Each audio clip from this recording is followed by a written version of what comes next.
Assalamualaikum warahmatullahi wabarakatuh.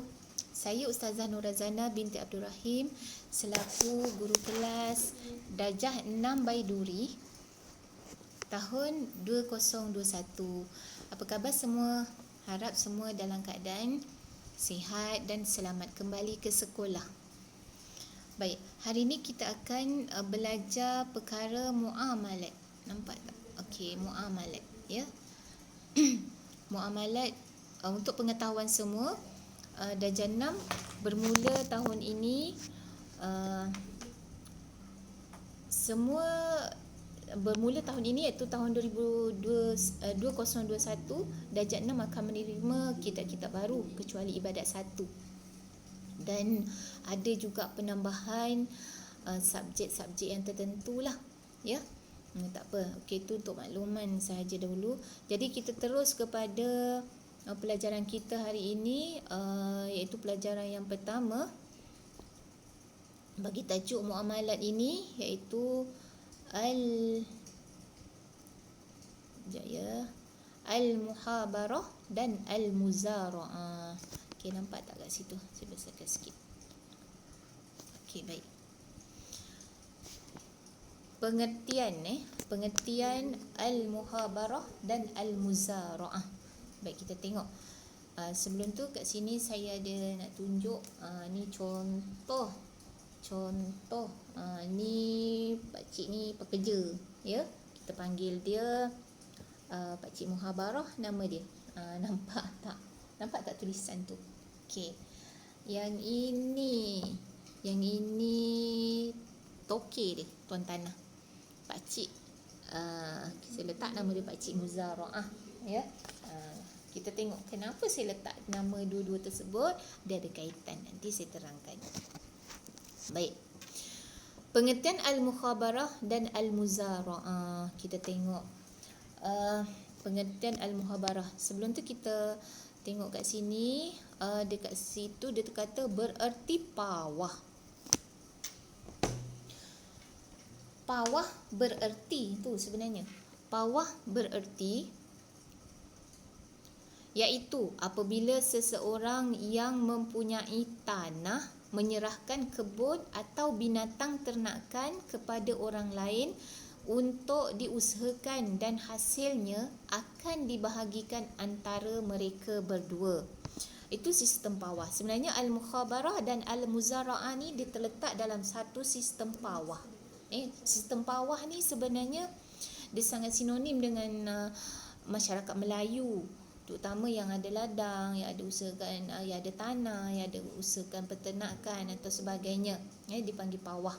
Baik, biasanya orang-orang kampung dia tahulah sistem pawah tu apa tu biasanya. Biasa sebab orang kampung ni biasa ada tanah atau mengusahakan ternakan dan sebagainya. Saya tertarik nak tengok pada info. Tengok nombor 1, dia kata pawah bermaksud, kita baca dulu. Pawah bermaksud kaedah membahagikan dua hasil antara tuan punya dengan orang yang mengusahakan. Kat situ ada dua orang yang terlibat, iaitu tuan punya dengan pengusaha. Pengusaha ni macam pekerja jugalah, pengusaha atau pekerja. Dua orang yang terlibat. Siapa dia tadi? Saya kata tuan punya tu maksudnya tuan punya tanah ke, tuan punya lembu ke untuk diternak, itu maksud tuan punya. Pengusaha ni maksudnya pekerja. Dia yang uruskan benda tu. Dia punyalah, dia nak usahakan tuan punya tadi tu. Baik.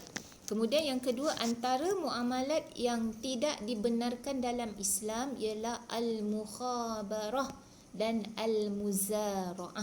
Baik, kita tengok kenapa agaknya mukhabarah dan al-muzara'ah ini tidak dibenarkan di dalam Islam. Kita pergi dulu dekat dalil pengharaman dia. Dalil pengharaman dia, saya terus baca maksudnya ya, sebab saya kejar masa, takut panjang sangat. Okey, bermaksud ni hadis daripada yang diriwayatkan oleh Imam Al-Bukhari dan Imam Muslim daripada Sayyidina Rafi' bin Khadij radhiyallahu anhu berkata, Maksudnya kami dari kalangan Ansar dan yang paling banyak memiliki kebun di Madinah, dia kata. Di antara kami ada yang memberi izin untuk diusahakan kebunnya. Ni orang ramai kebun lah, banyak kebun. Dan apabila ada hasilnya, maka pengusahanya mendapat bahagiannya, dan apabila tidak, maka tidak mendapat bahagiannya, dia kata. Maknanya kat situ macam seolah-olah macam berlaku satu penindasan. Orang dah usahakan tapi tak ada hasil, tak ada apa-apa, macam gitu. Kemudian kami dilarang daripada melakukannya. Namun kami tidak dilarang apabila memberi upah dengan wang. Tapi kalau upah tak apa. Orang usahakan kebun kita, kita bagi dia upah. Itu tak apa. Itu diharuskan. Ya. Tapi kalau kita minta orang usahakan, contoh kita minta orang usahakan lembu ternakan kita, kita tak bagi upah, kita cuma kata nanti kalau lahir, contoh dia kata, dia cuma kata macam ni, awak usahakan, Ahmad usahakan tanah saya, usahakan lembu saya, kita cerita tentang lembu, usahakan jaga lembu saya. Kemudian kata bila tapi saya tak bagi upah, tapi apabila dapat hasil, maksudnya lembu tu beranak, nanti kata kamu dapat tu anak yang pertama. Nanti bila dia beranak lagi, anak yang kedua itu saya punya. Macam itulah seterusnya. Tu dia guna dia guna cara macam itu. Yang itu tidak dibenarkan. Sebab apa? Sebab seolah-olah macam berlaku penindasan kat situ antara dua pihak itulah. Seolah-olah berlaku penindasan sama ada pada mereka antara dua pihak itu. Kenapa saya kata berlaku penindasan? Sebab tak tahu hasilnya tu ada ke tidak. Orang tu dah keluarkan tenaga, mungkin dah keluarkan modal, tapi tak ada hasil. Tu yang tak boleh. Tapi kalau dia beri upah, jaga, boleh. Boleh. Baik. Hukum al-mukhabarah dan al-muzara'ah, hukumnya tidak sah di sisi syarak. Tadi kita dah nampak tadi dalil pengharaman dia, maka tak sah lah, haram dan tidak sah. Hukum al-mukhabarah dan al-muzara'ah. Yang macam mana yang tidak sah? Kena tahu. Yang macam tadi, tanpa upah. Tanpa upah, orang tu usahakan tanpa upah. Ataupun kita tengok contoh senang sikit. Contoh yang pertama, ni yang tak boleh. Dia kata contoh mukhabarah dan al-muzara'ah. Ingat al-mukhabarah ni, kalau al-mukhabarah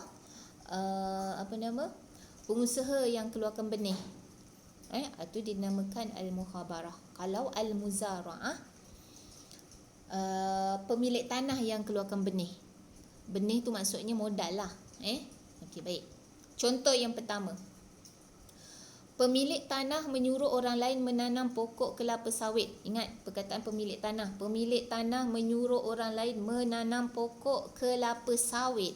Dia nak usahakan ladang kelapa sawit di tanahnya tanpa upah. Nampak tak kat situ ada perkataan tanpa upah. Dia tak upah. Hasilnya nak dibagi dua.